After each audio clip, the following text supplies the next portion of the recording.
गणेशाय नमः। हर हर महादेव। शिव पुराण कथा में आपका स्वागत और अभिनंदन है। आप सुन रहे हैं अध्यात्म एस्ट्रो द्वारा प्रसारित शिव महापुराण कथा। शिव पुराण कथा अध्याय 21। तत्पश्चात ऋषियों के पूछने पर किस कामना की पूर्ति के लिए कितने पार्थिव लिंगों की पूजा करनी चाहिए, इस विषय का वर्णन करते हुए सूत जी बोलते हैं। महर्षियों, पार्थिव लिंग की पूजा कोटि कोटि यज्ञों के समान फल देने वाली होती है। कलयुग में लोगों के लिए शिवलिंग पूजन जैसा श्रेष्ठ दिखाई देता है, वैसा दूसरा और कोई साधन नहीं है। यह समस्त शास्त्रों का निश्चित सिद्धांत है। शिवलिंग भोग और मोक्ष प्रदान करने वाला है। लिंग 3 प्रकार के कहे गए हैं, उत्तम, मध्यम और अधम। जो 4 अंगुल ऊंचा और देखने में सुंदर हो तथा वेदी से युक्त हो, उस शिवलिंग को शास्त्रज्ञ महर्षियों ने उत्तम बोला है। उससे आधा मध्यम और उससे आधा अधम कहा गया है। इस तरह 3 प्रकार के शिवलिंग कहे गए हैं जो उत्तरोत्तर श्रेष्ठ हैं। ब्राह्मण, क्षत्रिय, वैश्य, शूद्र या विलोम शंकर कोई भी क्यों न हो, वो अपने अधिकार के अनुसार वैदिक अथवा तांत्रिक मंत्र से सदा आदर के साथ शिवलिंग की पूजा करें। ब्राह्मणों, महर्षियों, अधिक कहने से क्या लाभ है। शिवलिंग का पूजन करने में स्त्रियों का एवं अन्य सभी लोगों का भी अधिकार है। द्विजों के लिए वैदिक पद्धति द्वारा ही शिवलिंग की पूजा करना श्रेष्ठ है, किंतु अन्य लोगों के लिए वैदिक मार्ग से पूजा करने की सम्मति नहीं है। वेदज्ञ ब्राह्मणों को वैदिक मार्ग से ही पूजा करनी चाहिए, दूसरे मार्ग से नहीं। यह भगवान शिव का कथन है।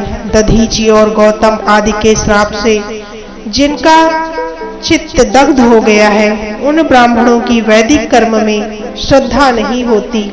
जो मनुष्य वेदों तथा स्मृतियों में कहे हुए सत्कर्मों की अवहेलना करके दूसरे कर्म में लगता है, उसका मनोरथ कभी सफल नहीं होता। इस प्रकार विधि पूर्वक भगवान शंकर का नैवेद्यांत पूजन करके उनकी त्रिभुवनमयी 8 मूर्तियों का भी पूजन करें। पृथ्वी, जल, अग्नि, वायु, आकाश, सूर्य, चंद्रमा तथा यजमान, ये 8 मूर्तियां भगवान शंकर की कही गई हैं। इन मूर्तियों के समेत सर्व, भव, रुद्र, उग्र, भीम, ईश्वर, महादेव तथा पशुपति, इन नामों की भी अर्चना करें। तदंतर चंदन, अक्षत एवं बिल्व पत्र लेकर वहां ईशान आदि के क्रम से भगवान शिव के परिवार का उत्तम भक्ति भाव से पूजन करें। शिव के परिवार 10 हैं। ईशान, नंदी, चंड, महाकाल, भृंगी, वृष, स्कंद, कपर्दीश्वर, सोम तथा शुक्र, जो क्रमशः ईशान आदि 10 दिशाओं में पूजनीय हैं। तत्पश्चात भगवान शिव के समक्ष वीरभद्र का और पीछे कीर्तिमुख का पूजन करके विधि पूर्वक 11 रुद्रों की पूजा करें। इसके पश्चात पंचाक्षर मंत्र का जाप करके शतरुद्रीय स्तोत्र का, नाना प्रकार की स्तुतियों का एवं शिव पंचाक्षर का पाठ करें। तत्पश्चात परिक्रमा और नमस्कार करके शिवलिंग का विसर्जन करें। इस तरह मैंने शिव पूजन की संपूर्ण विधि का वर्णन आदर पूर्वक किया है। रात्रि में देव कार्य को सदा उत्तराभिमुख होकर भी करना चाहिए। इसी तरह शिव पूजन भी पवित्र भाव से सदा उत्तराभिमुख होकर ही करना उचित है। जहाँ शिवलिंग की स्थापना हो, उससे पूर्व दिशा का आश्रय लेकर नहीं बैठना या खड़ा होना चाहिए, क्योंकि वह दिशा भगवान शिव के आगे या सामने पड़ती है।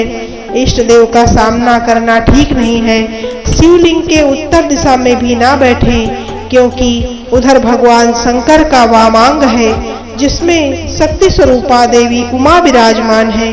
पूजक को शिवलिंग से पश्चिम दिशा में भी नहीं बैठना चाहिए, क्योंकि वह आराध्य देव का पृष्ठभाग है। पीठ की ओर पूजा करना उचित नहीं है, अतः अवशिष्ट दक्षिण दिशा ही ग्राह्य है, उसी का आश्रय लेना चाहिए, अर्थात दक्षिण दिशा की ओर मुख करके बैठना चाहिए। तात्पर्य है कि शिवलिंग से दक्षिण दिशा में उत्तराभिमुख होकर बैठें और पूजा करें, अर्थात दक्षिण दिशा में उत्तर की ओर मुख करके बैठकर शिव भगवान की पूजा करें।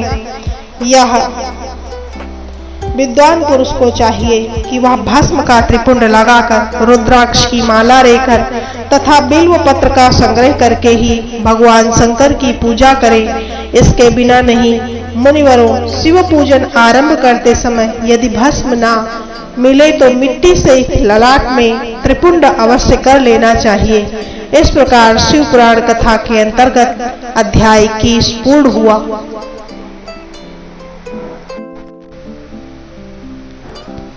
शिव पुराण कथा अध्याय 22।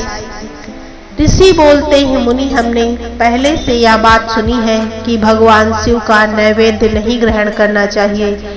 इस विषय में शास्त्र का निर्णय क्या है, इसका वर्णन कीजिए, साथ ही बिल्व का महत्व भी प्रकट कीजिए। सूत जी ने कहा, मुनियों, आप शिव संबंधी व्रत का पालन करने वाले हैं, अतः आप सभी को शतशः धन्यवाद है।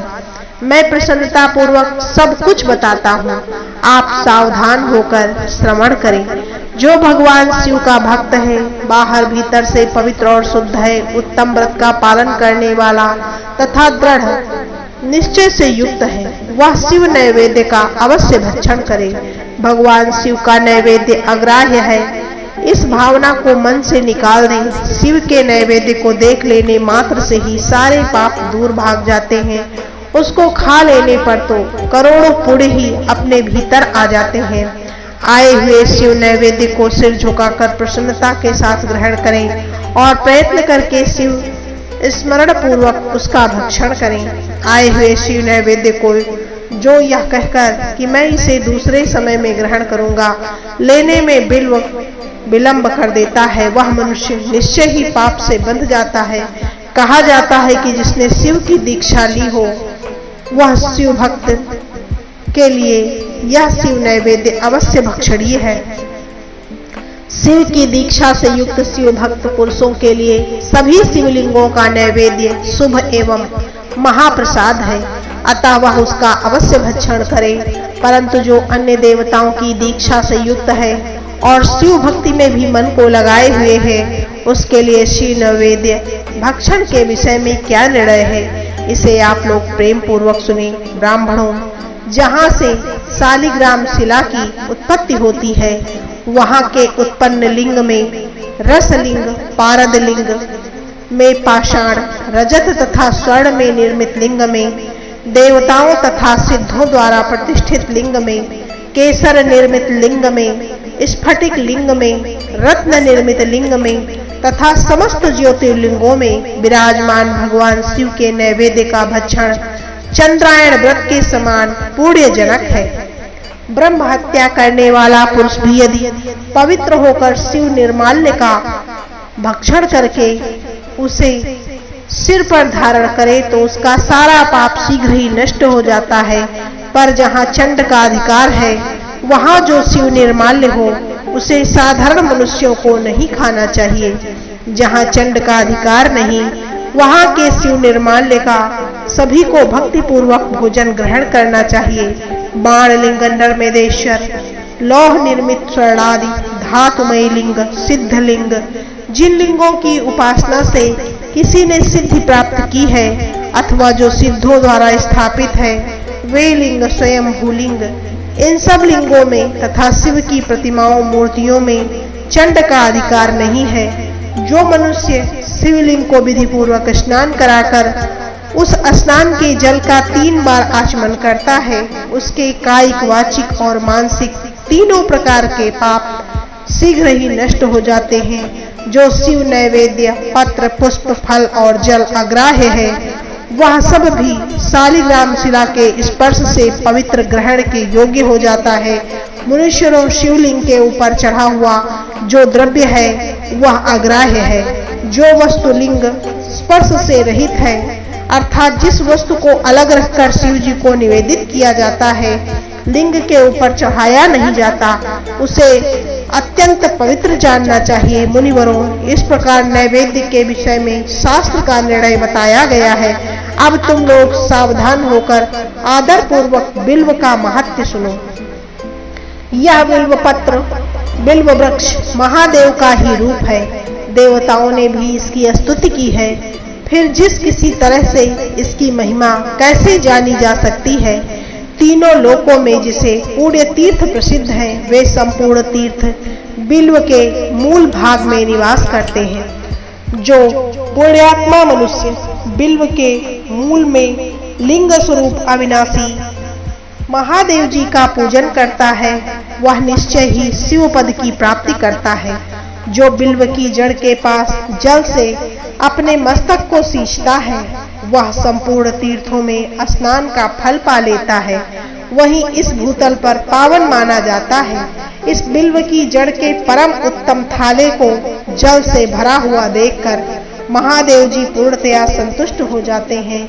जो मनुष्य गंध पुष्प आदि से बिल्व के मूल भाग का पूजन करता है, वह शिव लोक को पाता है और इस लोक में भी उसकी सुख संपत्ति बढ़ती रहती है। जो बिल्व के जड़ के समीप आदर पूर्वक दीपावली जलाकर रखता है, वह तत्व ज्ञान से उत्पन्न होकर भगवान महेश्वर में मिल जाता है। जो बिल्व की शाखा थामकर हाथ से उसके नए नए पल्लव उतारता है और उनसे उन बिल्व की पूजा करता है, वह सब पापों से मुक्त हो जाता है। जो बिल्व की जड़ के समीप भगवान शिव में अनुराग रखने वाले एक भक्त को भी भक्ति पूर्वक भोजन कराता है, उसे कोटि गुना पुण्य की प्राप्ति होती है। जो बिल्व की जड़ के पास शिव भक्तों को खीर और घृत से युक्त अन्न देता है, वह कभी दरिद्र नहीं होता। ब्राह्मणों, इस प्रकार मैंने सांगोपांग शिवलिंग पूजन का वर्णन किया है। यह प्रवृत्ति मार्गी तथा निवृत्ति मार्गी पूजकों के भेद से दो प्रकार का होता है। प्रवृत्ति मार्गी लोगों के लिए पीठ पूजा इस भूतल पर संपूर्ण अभीष्ट वस्तुओं को देने वाली होती है। प्रवृत्त पुरुष सुपात्र गुरु आदि के द्वारा ही सारी पूजा संपन्न करे और अभिषेक के अंत में अगहनी के चावल से बना हुआ नैवेद्य निवेदन करे। पूजा के अंत में शिवलिंग को शुद्ध संपुट में विराजमान करके घर के भीतर कहीं अलग रख दे। निवृत्ति मार्गी उपासकों के लिए हाथ पर ही शिव पूजन का विधान है। उन्हें भिक्षा आदि से प्राप्त हुआ अपने भोजन को ही नैवेद्य रूप में निवेदित कर देना चाहिए। निवृत्त पुरुषों के लिए सूक्ष्म लिंग ही श्रेष्ठ बताया गया है। वे विभूति से पूजन करें और विभूति को ही नैवेद्य रूप में निवेदित भी करें। पूजा करके उस लिंग को सदा अपने मस्तक पर धारण करें। इस प्रकार शिव पुराण कथा अध्याय 22 पूर्ण हुआ।